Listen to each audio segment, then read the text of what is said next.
திமுக ஆளுங்கட்சியை காட்டியும் எதிர்க்கட்சின்றது கேள்வி எழுப்புறதில் திமுக மாதிரி பண்ண முடியாதுன்னு கேள்வி எழுப்புறது நியாயமாக இருக்கும்.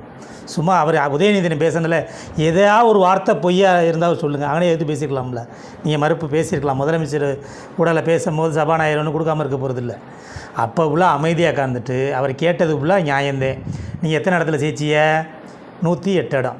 அதில் ஒரு இடத்துல 2 இடத்துல நீங்கள் தோத்தாலும் தோற்றுறோம்ன்றக்காண்டி 2 இடத்துல நின்றிய. 2 ஜெயிச்சதுனால 1 ராஜினாமா பண்ணணும். அப்போ 107 இடம். 107 இடத்த வச்சு நீங்கள் ஆட்சி அமைக்க முடியாது. நீங்கள் ஆளுநர் மாளிகைக்கு எத்தனை ட்ரிப் போனீங்க? அவர் என்ன சொன்னார்? இந்த வாழைப்பழ கதை தான். 118 வானா இவர் அடுத்தோட 8 போகிறது, அப்புறம் 10 போகிறது, 12 போகிறது. இப்படிலாம் போனால் எப்படி ஒன்று மாற்றுவாங்க? காங்கிரஸ் கட்சி மாதிரி வந்தது. மற்ற கடைசி வரை அண்ணன் திருமாவளவனை ஆதரிக்கலைன்னா நீங்கள் முதலமைச்சரே ஆகிருக்க முடியாது. அப்போ திமுககார உழைச்ச உழைப்பில் தான் நீங்கள் முதலமைச்சர் ஆகிருக்கீங்க. அதில் எந்த மாற்று கருத்து இல்லைல்ல. என்னென்ன மக்கள் ஒரு புரட்சி வெடித்து நிறையா போட்டு இப்போ உங்களுக்கு போட்டவங்களே வருத்தப்படுற அளவுக்கு தான் இருக்குது. என்னடா அவர் எதுவுமே பேச மாட்டார், படத்திலலாம் எப்படி பேசுவார் அப்படி பேசுவார். அவர் அங்கே உள்ளே உட்காந்துருந்துவிட்டு உதயநிதினை கேட்டதுக்கு போல பதில் சொல்லலை. அவருக்கு சோசியம் பார்க்குற ஆளாக வேணும்னா நீங்கள் தனிப்பட்ட ஒரு சம்பளத்தை போட்டு வச்சுக்கலாமே தவிர அதில் அரசில் கொண்டு வந்து உள்ளே நுழைக்கலாமா? அவர் கேட்ட கேள்வியில் ஏதாவது தப்பு இருக்கா? அம்மையார் பிரேமலதா கேட்டதுலேயும் எந்த தவறு இல்லை. அவங்களும் சரியாக பேசினாங்க. நாங்கள் அண்ணன் உதயநிதி எனக்கு மட்டும் இல்லையா, அதே மாதிரி அண்ணன் வன்னியரசு நல்லா பேசினார். சட்டமன்றத்தில் அப்படி பேசணும். இப்படி பேசுகிற காலிகள் உள்ளே இருந்தால் தான் இதுக்கு என்ன பேசுகிறேன்னு தெரியல. ஏன்னா பேசுகிறதுக்குள்ள உண்மை.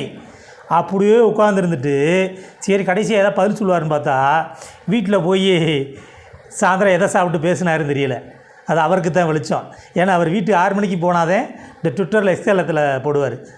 ஏன் நேரடியாக அவர் போடுறாரா வீட்டில் இருந்து யார் போடுறான்றது அது மக்கள் வெளிச்சத்துக்கே விட்டுருவோம். ஏன்னா அது எத்தனை இப்போ அடுத்தடுத்து நடக்க போகிறதுல தெரிஞ்சிடும்ல. அவர் நீங்கள் இலக்கியனுடையோடலாம் பேச வேணாம். இங்கே கேட்குறதுல என்ன உண்மை பொய்ன்றதை சொல்ல வேண்டியதானே. அந்த அதிமுககாரங்களை நீ போய் இப்போ எடப்பாடியை எல்லாத்தையும் பார்த்தியல்ல. எடப்பாடி முன்னாள் எதிர்க்கட்சி தலைவர் தானே, முன்னாள் முதலமைச்சர் தானே. எடப்பாடியும் சந்திச்சிருக்கலாம்ல, எடப்பாடியே சந்திக்கலை. ஏன்னா எடப்பாடி ஒரு டீமை உடச்சி பிஜேபி இங்கே கொண்டு வருது. சிவி சண்முகமோ அவர் வேலுமணியோ பிஜேபி அனுமதி இல்லாமல் வரமாட்டாங்க. இன்னும் நீங்கள் அதான் நடக்குதுன்னு நினச்சிங்கன்னா நம்ம மக்கள் மாதிரி முட்டாளத்தனம் யாருமே இருக்க முடியாது. சிந்திங்க. வேலுமணி பிஜேபி சொல்லாமல் வருவாரா? விஜயபாஸ்கர் அவர் வருவாரா? அது குக்கா வழக்கில் இன்றைக்கி வர நிலுவையில் தான் இருக்குது. எப்போ வேணுமானாலும் ஒன்றிய அரசு நினச்சா கைது பண்ணலாம். அப்படின்னால ஒன்றிய அரசு மோடியை மீறி இவங்கெல்லாம் செய்ய மாட்டாங்க. இப்போ தெரிஞ்சு தான் வந்திருக்கு. அண்ணன் கூட சொல்லியிருப்பார், புஷ்பா படத்தில் சோபா போனவொன்னே அடுத்து முதலமைச்சர் போகிறாரு. இவர் பழைய சோபாலாம் உட்கார மாட்டாரா? அந்த சோபாக்குள்ளே என்ன இருந்துச்சுன்னு அவங்களுக்குள்ளே விட்டுருவான். என்ன இப்படி ஒன்றும் இல்லை. அவர் கேட்ட கேள்வியில் ஏதாவது ஒன்று இருந்துச்சு தப்பு இருந்துச்சுன்னா சொல்லலாம். அவரை இன்றைக்கி வர எப்படி சொல்கிறது, நேற்று நடந்த சட்டமன்றத்தை மக்கள் எல்லாருமே நேரலையில் பார்த்துருக்காங்க. உங்களுக்கு ஓட்டு போட்டவளும் பார்த்துருக்காங்க, போடாதவளும் பார்த்துருக்காங்க. அதை விட்டுட்டு அப்போ பேசாமல் எக்ஸலத்தில் போய் சாயந்தரமாக பதிவு போடுறீங்கன்னா இன்னும் உறுதியாக சொல்கிறேன், பதிவு போடுற அளவுக்குலாம் இவருக்கு தெரியாது. அது என்ன போடுறாரு? திமுக அப்படியே தோற்று போனதுனால எதாவது பேசுகிறார். என்ன பேசினாங்க? அவதூறு எதுவும் பேசினாரா? அவர் பேசுனதில் ஏதாச்சும் ஒன்று தவறாக சொல்லுங்கள். அவர் கேட்ட கேள்விக்கு பதில் சொல்லணும். நான் ஒன்று கேட்குறேன்னு அந்த கேள்விக்கு தானே பதில் சொல்லணும். நான் ஒரு ரூட்டில் போனோம்னா நீங்களாக போய் ஏதோ ஒரு ரூட்டில் போய் உட்காந்துக்கிட்டு அதை அங்கே நேரடியாக பேசினா திருப்பி யாருன்னு பேசியிருப்பார். அடுத்தடுத்து சட்டமன்றம் இதோட நடக்காமல் இருக்க போகிறதில்ல. இல்லை, நடக்கத்தான் போகுது. இந்த தற்கூரி எல்லாம் என்னன்னு தெரிஞ்சுக்குங்க. புத்தகங்கள் படிங்க. பெரியார், அண்ணா, கலைஞர், இல்லை பொதுவாக நடந்த அம்மையார், ஜெயலலிதா இவங்கெல்லாம் சட்டமன்றத்தில் எப்படி நடந்திருக்காங்கன்றதை கூட எல்லாம் பொதுவில் தெரிஞ்சுக்குங்க. தெரிஞ்சுக்கிட்டு வாங்க உள்ள. என்ன நடக்குதுன்னே தெரியாமல் அப்படியே உட்காந்துருக்கு. இந்த மேலே எல்லாம் இந்த திருவிழாவுக்கு போகணுங்கன்னா மேலே உள்ள ராட்டினா இங்கே சுற்றுதா அங்கே சுற்றுதான்னு பார்க்குங்கல்ல, வேடிக்கை பார்க்குற மாதிரி. அங்கே போய் பார்த்தீங்கன்னா தெரியும். விஜய் ஒரு பக்கத்து பார்த்துக்கிட்டு இருப்பாப்புல, பின்னாடி சட்டமன்றத்துக்கு மேலே உள்ள எத்தனை இருக்குது, எத்தனை லைட்டு போட்டிருக்குன்னு என்ன எல்லாம் தெரியல. அது மக்களுக்கான அவங்களுக்கு என்னென்ன தெரியாதுல்ல. அவங்க ஜெயிப்போம்ன்றது அவங்களுக்கே தெரியாது, விஜய்க்கே தெரியாது. அப்புறம் எப்படி அவங்களுக்கு தெரியும்?